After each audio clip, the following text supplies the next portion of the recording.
मैं भारत के प्रधानमंत्री श्रद्धेय नरेंद्र मोदी जी से यह मांग करता हूं कि बांग्लादेश के हिंदुओं को बचाने के लिए, हिंदू जेनोसाइड रोकने के लिए सैन्य कार्यवाही अगर अपेक्षित है तो हमें करनी ही चाहिए। भारत सरकार को तत्काल प्रभाव से बांग्लादेश सरकार के साथ अपने सारे संबंधों को समाप्त कर देना चाहिए, ताकि उनको समझ में आए कि हिंदुओं के साथ अत्याचार करने पे भारत की सरकार मौन रहने वाली नहीं है। सरकार को संज्ञान लेना चाहिए, नहीं तो बांग्लादेश जैसे पाकिस्तान में हुआ, आज हिंदू नहीं है वैसे बांग्लादेश में भी हो जाएंगे।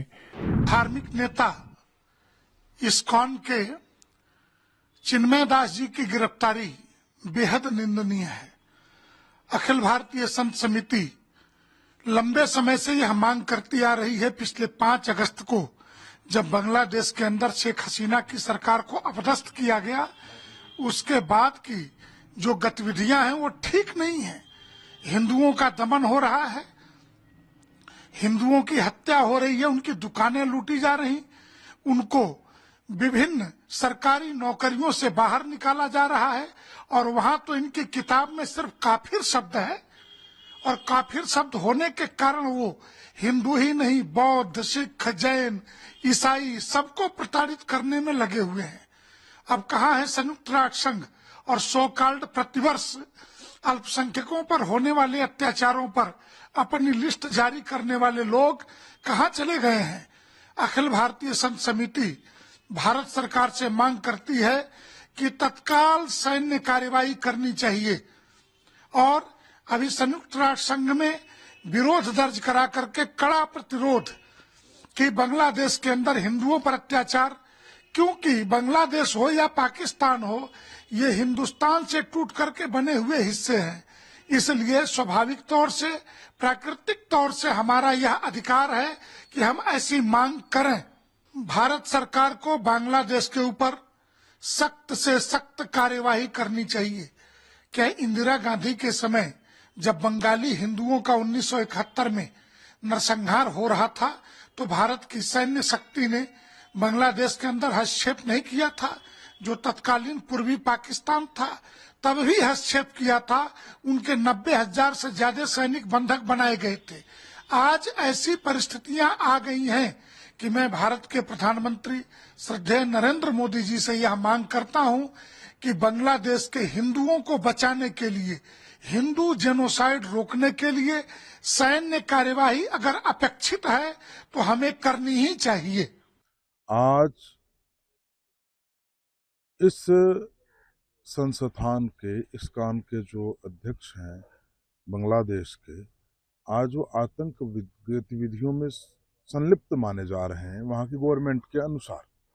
आज से पूर्व जब ऑल वर्ल्ड में कोरोना महामारी फैली हुई थी, तो उसी इस्कॉन टेम्पल ने बांग्लादेश के अंदर महीनों तक लाखों लाखों लोगों को भोजन देने का, दवा देने का कार्य किया था।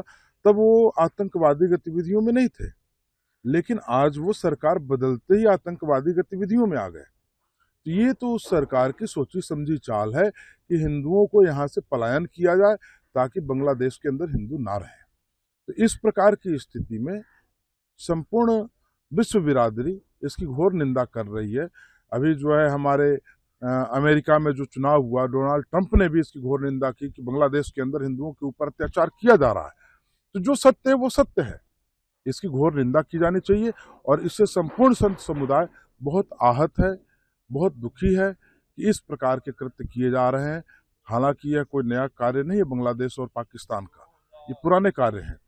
बांग्लादेश और पाकिस्तान में हिंदुओं की जनसंख्या जिस हिसाब से घट रही है, ये प्रतीत हो रहा है कि एक सूत्री कार्यक्रम चल रहा है इस्लामिककरण का, जिससे जो है संपूर्ण बांग्लादेश, संपूर्ण पाकिस्तान को, इस्लामिक देश तो है ही है वो, लेकिन उसको और इस्लामिक किया जाए। जो थोड़े बहुत अल्पसंख्यक हिंदू हैं उनको भी वहां से पतन कर दिया जाए, वहां से उनको भगा दिया जाए, या फिर उनको किसी ना किसी गतिविधियों में फंसा करके उनको बंद कर दिया जाए। क्या अपील करते हैं सरकार से? इसमें भारत सरकार को तत्काल प्रभाव से बांग्लादेश सरकार के साथ अपने सारे संबंधों को समाप्त कर देना चाहिए, ताकि उनको समझ में आए कि हिंदुओं के साथ अत्याचार करने पे भारत की सरकार मौन रहने वाली नहीं है।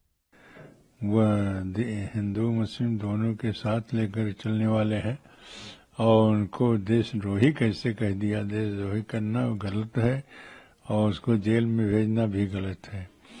जितना भी काम बांग्लादेश ने हिंदुओं के ऊपर अन्याय किया या कर रहा है, वो इसी से पता चलता है कि इसी सामान्य हिंदुओं का क्या दशा होगी यह बांग्लादेश में।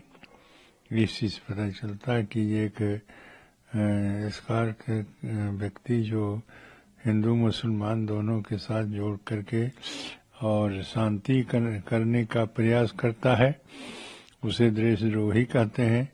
और देशद्रोही करके और जो जिस तरह से उसे जेल में बंद किया गया है वो बहुत ही गलत है, और जमानत भी खारिज कर दिया।